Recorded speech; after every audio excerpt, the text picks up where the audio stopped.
রবিবারের সকাল মানে একটু অন্যরকম। প্রথমেই বেডরুমটা ক্লিন করে নিলাম। বেডরুমটা পরিষ্কার করে একটা সুন্দর ধোয়া পাতা বেড কভার পেতে বালিশগুলো একটু রোদ্দুরে দিয়েছিলাম। রবিবারের সকালটা শুরু হলো একটু ঘর গুছিয়ে। মানি প্ল্যান্টে জল দিলাম, দিয়ে সুন্দর করে ঘরবাড়ি গুছিয়ে নিয়ে তারপরে রান্না করেছিলাম চিকেন আলু। তো চলো আজকে চিকেন রান্নাটা একেবারে অন্যরকম বন্ধুরা। তো চলো ভিডিওটা স্কিপ না করে দেখতে থাকো। আশা করছি আজকের ভিডিও তোমাদের খুবই ভালো লাগবে। ছুটির দিনের এই ছোট্ট ছোট্ট সুন্দর মুহূর্তগুলোকে আবার স্মৃতির খাতায় যোগ করলাম। হ্যালো এভরিওয়ান, আসসালামু আলাইকুম। কেমন আছো সবাই? আশা করছি যে যেখান থেকে আমার ব্লগ দেখছো সবাই ভালো আছো। আলহামদুলিল্লাহ, আমরাও সবাই খুব ভালো আছি। মারুফাস কিচেন ব্লগে সবাইকে স্বাগত।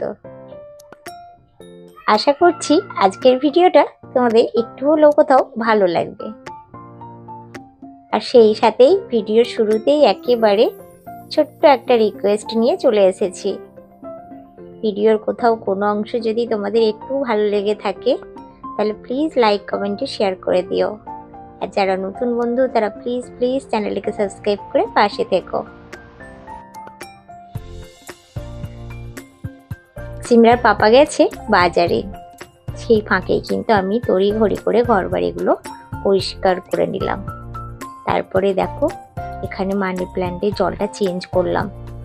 আগে আমি একদিন ছাড়াই জলটা চেঞ্জ করতাম, কিন্তু এখন সেটা করি না, 2-3 দিন ছাড়া চেঞ্জ করলেও হয়। মেয়ে ঘুম থেকে উঠে পড়েছে, মেয়েকে ফ্রেশ করে দিয়েছিলাম আগে, দিয়ে এখন ওকে একটু খেতে দেব। আজকে ওকে দুধ দিয়ে ওটস রান্না করে দিয়েছি। আর আমাদের জন্য একটু কালকে ব্রেড নিয়ে এসেছিলো সিমরার বাবা। ভাবছিলাম ব্রেডটা আবার কি হবে, তো ওটাকে একটু ডিম টোস্ট বানিয়ে নিয়েছি আর সাথে একটু দুধ চা বানিয়ে নিয়েছি, যেটা আমার প্রতিদিনের সঙ্গী বলতে পারো। এই সঙ্গীটাকে আমি কিন্তু ছাড়তেই পাচ্ছি না। অনেক চেষ্টা করছি যে চা আর খাবো না, কিন্তু সেটা আর হয়ে উঠছে না। তো যাই হোক, এখন সিমরার বাবা বাজার থেকে চলে এসেছে, বাজার সব নিয়ে এসেছে। আজকে সিমরার বাবাই কিন্তু বাজারগুলো গুছিয়ে দিয়েছে, আমাকে কিন্তু বাজারগুলো গোছাতে দেয়নি। সকাল থেকেই আমার একটু মাথাটা ধরে আছে জানো বন্ধুরা। মাথাটা মানে কিরকম যেন একটু ভারী ভারী লাগছে, হালকা করে গলা ব্যথা। তো সেই জন্য আর কি একটু গা হাত মানে ব্যথা ব্যথা করছে, কাজ করতে যেন ভালো লাগছিল না। দেখলাম সিমরার বাবা বেশ সুন্দর করে ফল, দেখো ফলের জায়গায় ফল, সবজির জায়গায় সবজি, সব কিছু কিন্তু মানে সুন্দর করে গুছিয়ে রেখেছে। আস্তে আস্তে ও কিন্তু আমার দেখে দেখে কাজ শিখে গেছে কোথাও একটা, আমার মনে হয়। আজকে চিকেন এনেছে, চিকেনটা গোটাই নিয়ে এসেছে, মানে 2টো লেগ পিস নিয়ে এসেছে, গোটা গোটা কেটে নিয়ে আসে না। আমি বারণ করেছিলাম যে চিকেনের পিস আমি সুন্দর করে কাটবো, তুমি চিকেন গোটা নিয়ে চলে আসবে, তো সেই জন্যই গোটা চিকেন নিয়ে এসেছে। আজকে চিকেনটাকে না একেবারে অন্যরকম রান্না করব। কিভাবে রান্না করব রেসিপিটা কিন্তু তোমাদের সঙ্গে শেয়ার করব। তো তোমরা ভিডিওটা কোনো কারণে কিন্তু স্কিপ করবে না, তাহলে কিন্তু রেসিপিটা তোমরা মিস করবে। তো ছোট ছোট করে কেটে নিচ্ছি। চিকেনের কিউবগুলো যত ছোট ছোট হয় না, খেতে বেশি ভালো লাগে, মশলাগুলো ভালো ঢোকে। কিন্তু এই লেগ পিসগুলো আমি গোটায় রাখবো, কারণ মেয়ের বায়না লেগ পিস খাবে। তো সেই জন্য আমি বলেছিলাম 2টো লেগ পিস নিয়ে আসতে। আমি অতটা লেগ পিস পছন্দ করি না, তো সিমরার পাপা সিমরার জন্য 2টা লেগ পিস নিয়ে এসেছে। আর এখানে দেখো চিকেনটা যে রান্না করব তার জন্য একটা মশলা কিন্তু খুবই জরুরি। এই মশলাটা এটাতে দিয়েছি আমি আদা, রসুন, পেঁয়াজ, শুকনো লঙ্কা, গোটা ধনে, গোটা জিরে, সাজিরে দিয়েছি একটু ঝাল হওয়ার জন্য, আর গোটা এলাচ, লবঙ্গ, দারুচিনি, সমস্ত কিছু কিন্তু আমি বেটে নেব। বাটা মশলার তরকারি কিন্তু আলাদাই একটা স্বাদ আনে, এটা ছোট বড় আমরা কম বেশি সবাই কিন্তু জানি। বাচ্চাবেলায় যখন মাকে দেখতাম সিলে বেটে রান্না করতো, সেই রান্নার কিন্তু স্বাদই আলাদা ছিল। কোথাও একটা আস্তে আস্তে কিন্তু সেই বাটা মশলা তরকারি আমরা ভুলেই গেছি। তবু আমি মাঝে মাঝে চেষ্টা করছি বাটা মশলার তরকারি বানানোর। আর বাটা মশলার তরকারি কিন্তু খেতে আমার বেশ ভালো লাগে, আমার কেন সিমরার পাপাও কিন্তু বেশ পছন্দ করে। চিকেন রান্নাটা কি বলবো বন্ধুরা, খুব সুন্দর হয়েছিল, তোমরা রেসিপিটা দেখো। তেল দিলাম, তেল দিয়ে ফোড়নে দিয়ে দিলাম একটা এলাচ আর 2টা লবঙ্গ, কারণ আমি যেহেতু এলাচ বেটে দিচ্ছি সেই জন্য কমই দিলাম। তারপরে যে পেস্টটা তৈরি করলাম ওটা দিয়ে দিলাম, সাথে একটু ধনেপাতা কুচি দিয়ে দিলাম। আর পেস্টটাই প্রথমেই মশলা দেবে না, কিছুক্ষণ নাড়াচাড়া করে তারপরে কিন্তু আমি মশলা দিলাম। মশলার মধ্যে আমি 2 রকম মশলা দিলাম, সেটা হচ্ছে কাশ্মীরি লঙ্কা গুঁড়ো আর হলুদ গুঁড়ো আর লবণ। বাকি আর কিছুই লাগবে না, সবই তো আমি দিয়ে বেটে নিয়েছি, ধনে জিরে সবই দিয়ে বেটে নিয়েছি, তো সেই জন্য আর কিছু দেবো না।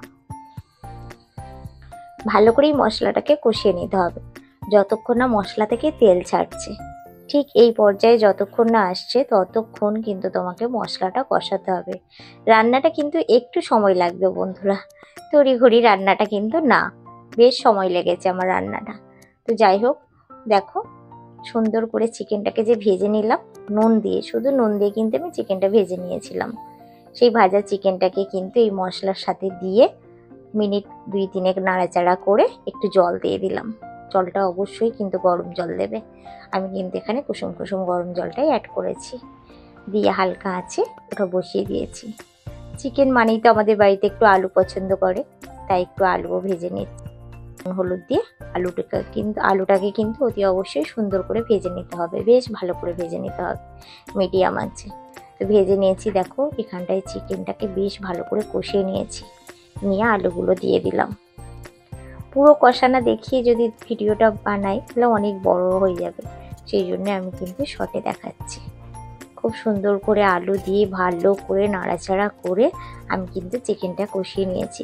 আবার বেশি জোরে নাড়াচাড়া করলে যেহেতু ভাজা চিকেন তো ছেড়ে যাচ্ছে, সেই জন্য আস্তে আস্তে নাড়াচাড়া করে আমি কিন্তু আবার জল অ্যাড করে দিলাম।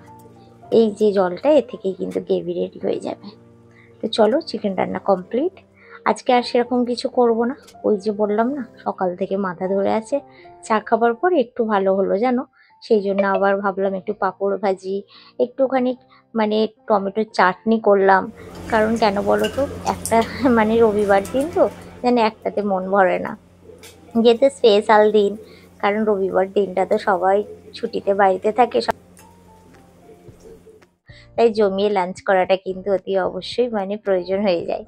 আর এখানে কিছুটা পাঁপড় মানে সেঁকে নিচ্ছি, সিমরা পাপা খাবে বলে।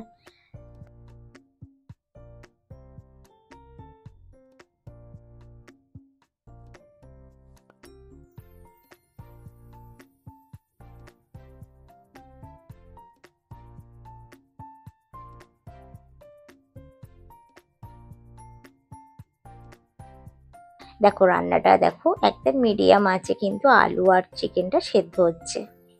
যেহেতু ভাজা চিকেন ভাজা আলু খুব বেশি সময় লাগেনি, কিন্তু কষানোটাতে অনেকটা সময় লেগে গেছে। তো চলো, রান্না বান্না তো এবার অনেকটা এগিয়ে এসেছে। এবার আমি যে রান্না করতে করতে যেই সব জিনিসপত্রগুলো হয়েছিল ওগুলোকে ধুয়ে নেব।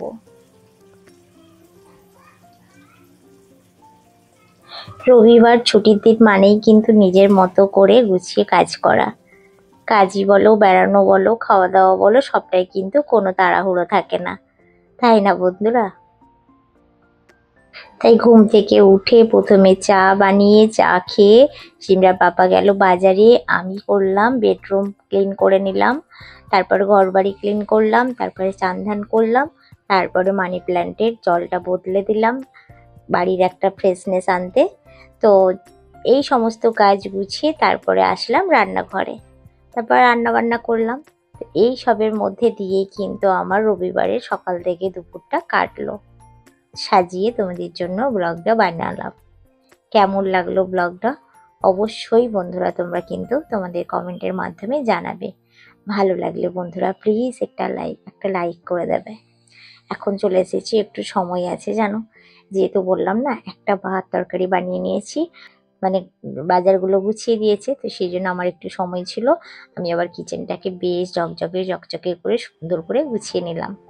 তো চলো, এবার চলে এসেছি, খাওয়া দাওয়া করবো।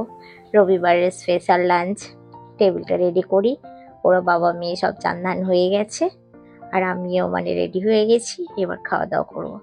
চিকেনটা দেখো কি ভালো যে হয়েছিল, কি বলবো বন্ধুরা, রেস্টুরেন্টের মতো যেন চিকেন আলুর ঝোল হয়েছে, খুব সুন্দর হয়েছে। তো চলো একটু শসা কেটে নিয়ে আসি, ওরা খেতে বসে যাচ্ছে, আমি একটু শসা কেটে এনে দিই। টমেটোর চাটনি, পাঁপড় আর চিকেন, কি ভালো যে লাগে এই রবিবার দিনটা, কি বলবো বন্ধুরা, একসাথে বসে সবাই মিলে লাঞ্চ করি, খুব ভালো লাগে। মানি প্ল্যান্ট দেখো, আমার টেবিলেও কিন্তু একটা মানি প্ল্যান্ট বসানো আছে। গাছের এই সবুজ অংশটা মন এত কাড়ে, মন যেন ছুঁয়ে যায়, তাই না বন্ধুরা? পুরো দিনটা কেটে গেল ঘর সাজানো, গাছের যত্ন আর রান্না বান্নার মধ্যে দিয়ে। আর এই ছোট্ট ছোট্ট সুখের মুহূর্তগুলোই তো আমাদের জীবনের সত্যিকারের শান্তি এনে দেয়, তাই না বন্ধুরা? তোমরা যারা আমার ভিডিও দেখো, তোমাদের পরিবারের সাথে তোমাদের দিনগুলো কেমন কাটে তার জন্য কিন্তু প্লিজ কমেন্ট করে জানাও। তোমাদের কমেন্ট পড়তে, তোমাদের কমেন্টে রিপ্লাই করতে আমার কিন্তু বেশ ভালো লাগে। আজ তবে আসি বন্ধুরা, দেখা হবে আবারও একটি নতুন ব্লগে। আল্লাহ হাফিজ। আসসালামু আলাইকুম ওয়া রাহমাতুল্লাহি ওয়া বারাকাতুহু।